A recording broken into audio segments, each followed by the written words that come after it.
guys, as if there is one family that will trend even when you don't see them on our small screens, ilomndeni lwakamseleku lomndeni like I think so khonzile ngifuna ukuthi lo mndeni uneyinkinga. I think siyabathanda abantu bakamseleku. We love talking about them because you can't tell me ukuthi yini isizathu sokuthi manje uzoduma ukuthi lo mfana lo Mpumelelo nonkosikazi wakhe uAmahle Mseleku behlukene. I mean, why would someone come up with such a thing?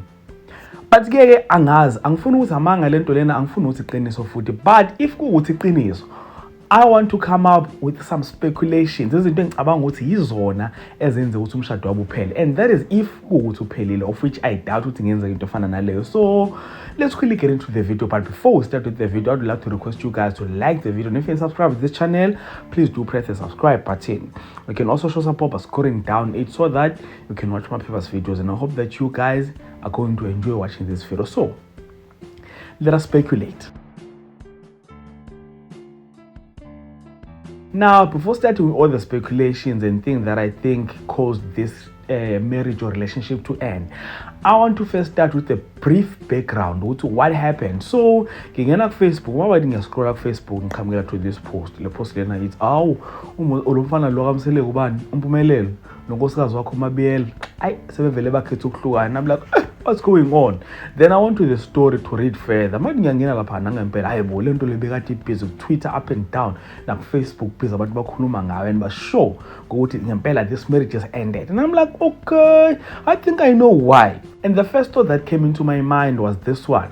Umayeni. Phela umayeni uke wathi yena she doesn't approve of umshado walenganele uMabiyela noMpumelelo. So meaning that lo mshado lo usebenza. If kuuthi umayeni Mpumelelo lo mshado lo yona she doesn't recognize it. Should lo mshado lo uvela akukho. Nami if bekuthi uMabiyela ingane yami ngenze singiyabona ku TV hayibo.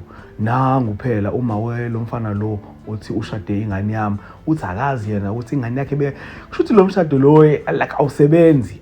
Ayikho into efana naleyo. So I would have advised ingane yami nami ukuthi baba phuma kulento leyo. Shuthi wena ushadanga ngale ndlela, shuthi owami enhlwana lo mfana lona futhi. And even worse, lezi ngane lezi sezinengane zoyi2 uMabiyela noMpumelelo Mseleku basanoba nengane nje manje. Now ukuthi bayehlwana bese benengane, I don't understand. Namthinga ukuthi it's the parents kaMabiyela athe no phuma kulento leyo up until umayena azalungise lo msangano lo awushilo on national television noma mhlawumbe umusamseleku kwazi uxolisa whatever. But I think into sifana nalezo ukuthi ama families athabe ehlukane wara.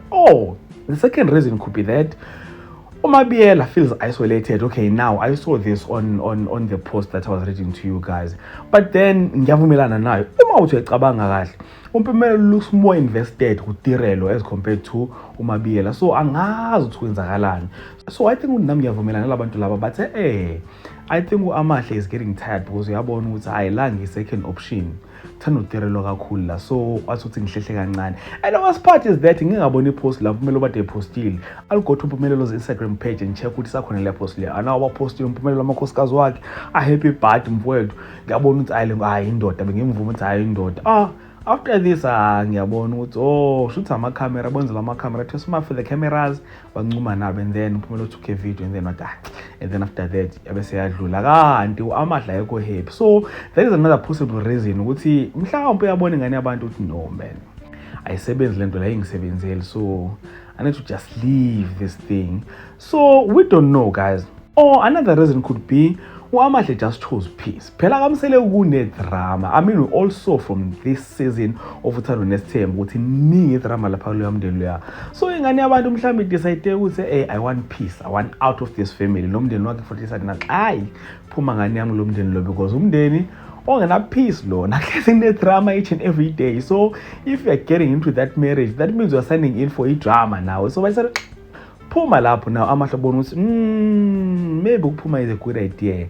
I think that is the reason why, like I think those are possible reasons why Amahle could have left the marriage, because it can't be that uMpumelelo is a cheater. I mean uMpumelelo is a polygamist. We can't call insizwa la because kuyibiza nge-cheater. So he is a polygamist because unamakhosikazi amaningi siyamazi yonke lonto lofuza ubaba wakhe like nje into zakhona. So we can't say ukuthi uMpumelelo uthanda amantombazane because Amahle from the first place kwakuthi usayine up kule nto la wasana up azi ukuthi ujola nomuntu onjani, washada azi ukuthi ushada nomuntu onjani. So I can't say manje ukuthi umpumelelo okanye uzoshiya umpumelelo because umpumelelo zecheater. Nah, I don't think that happened. But then asazi guys, mina for instance, I don't even believe ukuthi uAmahle left the marriage. I think nje abantu bazikhulumela because abazi bazothini, and they do want to talk about themselves ku-family. Njenganami, I needed content, but until I come on Facebook, ayibona phela content. I think share nani guys. So don't disappoint. Also do comment there in the comment section. Nani ngitshela sina ngicabangani ngale nto le. Ngaba ngicabanga ukuthi behlukene ngempela yini? If ukuthi necabanga ukuthi behlukene, then what could be the possible reasons why bezohlukana? And if you did enjoy content here on this video, please do like the video, subscribe the channel if you're subscribed, and share the video on your Facebook, your Twitter, Instagram, even on your TikTok. And all of that being said, ladies and gentlemen, this is the end. So thank you so much for watching. Let's engage again on the next video.